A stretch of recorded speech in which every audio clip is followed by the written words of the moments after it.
What's up, everyone? It is Diecastbuffet here again with one of the coolest William Byron paint schemes I have ever seen. The Hendrick Cincinnati car makes a return in 2025, and here is William Byron's very patriotic paint scheme. Let's check it out. No Bengals, Cincinnati, but hey, shout out to the Bengals.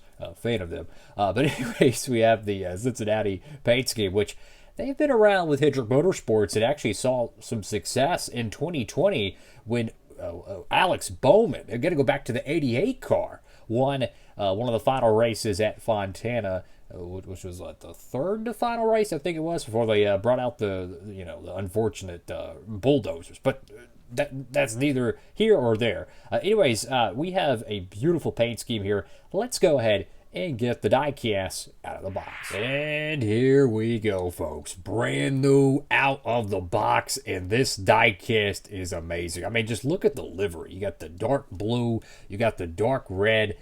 It's very patriotic. It just has, I don't know, it just has a really cool look to it. But it's not like a Coke 600 paint scheme either, so it's kind of reminiscent of like the Greg Biffle National Guard cars and even Todd Bodine in 2003 as well.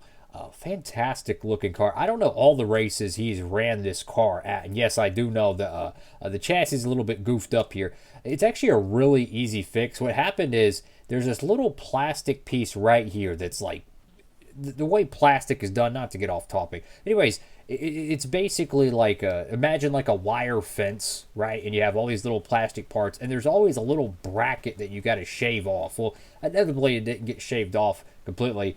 And when they went to rivet the car together, this tiny little piece of plastic is strong enough to prohibit it from fully landing within the car. So if I was to clear that off, it would probably saddle pretty close to where it's supposed to be on the chassis. We do see a little bit of the hood logo being off-centered there. At least I think it's not supposed to be like that, but in a weird way, it kind of looks like a wavy like flag in a way. Kind of has like, it has like a three-dimensional texture to it. I don't think it's supposed to, but that's what it kind of reminds me of.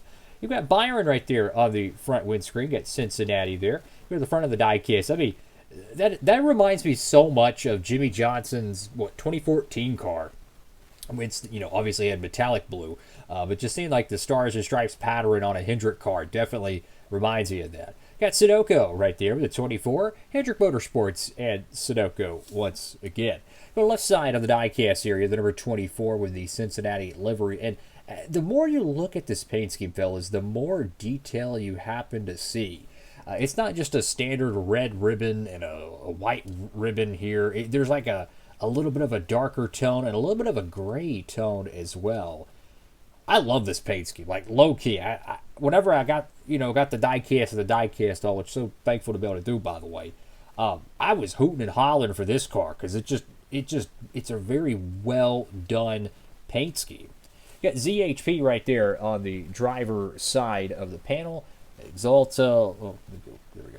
Liberty University. You got Relay. I think it's All Pro Electric or something. I have no idea. William Byron with HendrickCars.com. Valvoline, you got your B Post decal, which has Chevrolet, Exalta, Cincinnati Industries, Freightliner, Mac Tools, and Simeon's. Got Goodyear there with the Cup Series.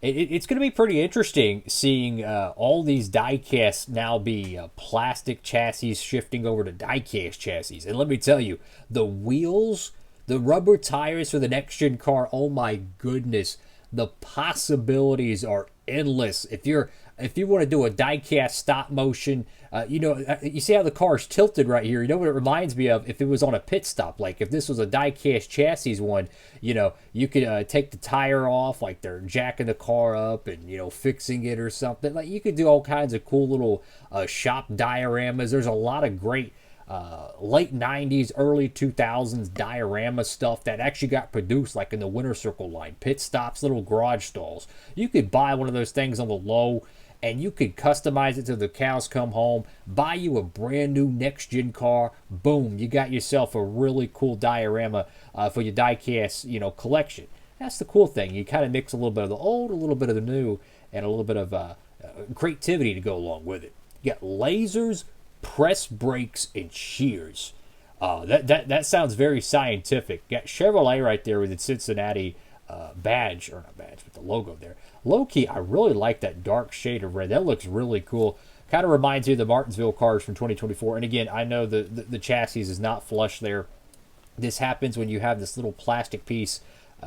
I'm assuming that's the main problem of it. There might be another area that you can't see where the car doesn't saddle all the way down when they go to rivet it. But that appears to be the culprit there. But anyways, go to the right side of the diecast.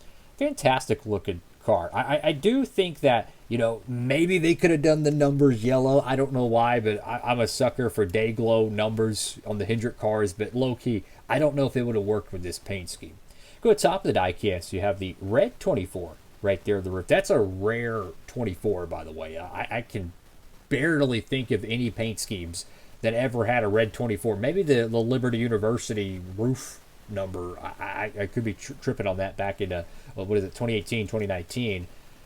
You got Byron right there in the back window with Cincinnati on the deck lid, which says American owned, American built. And what an awesome diecast here, fellas. Guys, make sure to tap in. Pick up yours today, guys. You could use that promo code if you like. You don't have to, but first releases of 2025. So tap in, get them while you can. I have no idea if any of these are going to be in the Authentics line. So with the Authentics line being kind of, I don't know, up in the air, so to speak, or a little bit on a hiatus, there's a chance there's a lot of diecasts in 2025 that are going to end up being Gold Series exclusives that traditionally wouldn't be, if you catch my drift. So time will tell on that one, of course, but fantastic stuff. Thank you all for watching the video. I greatly appreciate it. If you're new to the channel, guys, I try to do diecast reviews on pretty much every new 164, and shout out to all the new subscribers. I really do appreciate it. If you want to see more content, subscribe. If you've already subscribed, I appreciate it. And we'll get to, hopefully, some more diecasts here in the studio. We got, like, I think 1,600 videos of diecast reviews. I mean, just so much NASCAR diecast history on the channel, to be honest with you. Tons of stuff to enjoy. Or at least I hope you enjoy. That's all for now. DB, have a blessed one. Signing off.